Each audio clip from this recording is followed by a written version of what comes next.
Hello everyone and welcome to this Tosca in a Heartbeat video. Today I'd like to show you how to automate custom combo boxes with Tosca. So you can see my Tosca workspace and I'm going to use the modules and test cases section today. We're also using the tbox set buffer module which comes as standard when you install Tosca. And if I jump to my application, you can see I have a public web application here and there's a number of combo boxes displayed. So if we use Tosca to scan it, and I've already done that, and then choose the select from screen function, we can then choose the different combo boxes that we want to automate. But the problem is there's so many different implementations of combo boxes. It could be when you scan it, Tosca doesn't recognize it as a combo box, but it'll still recognize it as something. So in this case, if I scan here, the combo box comes back as an edit box, and we have the little list items coming back as generic controls in Tosca. But we can still automate using these controls in Tosca, and we can still make it stable and robust so that there's no additional maintenance going forward. And I'll show you how we can do that. I'll select Done over there. I've already made sure that they're unique using the different features up here. If I select my item, this relates to the studio item. I can call it list item if I want and rename it to make it a bit easier later.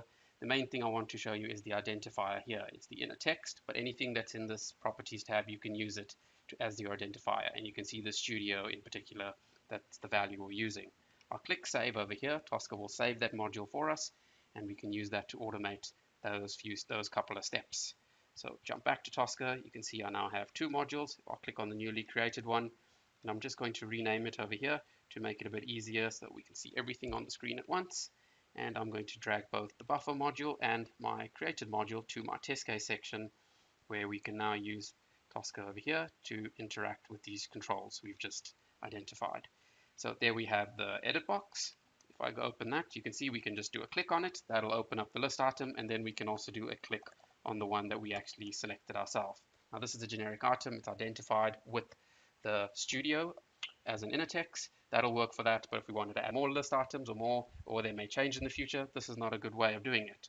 So what we're going to use is use the buffer feature here to tell Tosca, instead of using the hard-coded studio as an item, use whatever we put in this field. So I'm going to call it list item as well. And now anything that you want to search on at runtime and enter, you just need to put that in this buffer value over here. So in this case, the first one I want to select is studio. I'll jump back here and tell Tosca use studio. So if I run that, it'll work. But what I want to do now is parameterize it so that use the buffer as the identifier. So I can change the items as I want to according to my test to identify it. So I'll jump to the module over here, and instead of using over here, you can see it says studio, I can actually use my buffer name.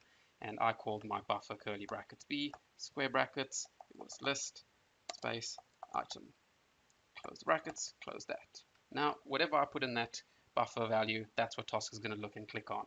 So that really helps us from that point of view so that we don't have to add additional list items, and we can have that data driven as well. Instead of data driving the normal combo box, if it was there, we just simply put it over here and we don't have to make any changes to this going forward. I can run that right away to see, you can see exactly what Tosca is going to do now. It's going to click on the first one. I'll just close that manually, and now Tosca should open that combo box list using the first click, and then whatever value I put in there, Tosca will use that to identify the list item when it actually automates at runtime. And that way you have no additional maintenance. You only have to enter your data in the buffer value itself over there going forward. So I hope that was helpful for you. Thanks for watching.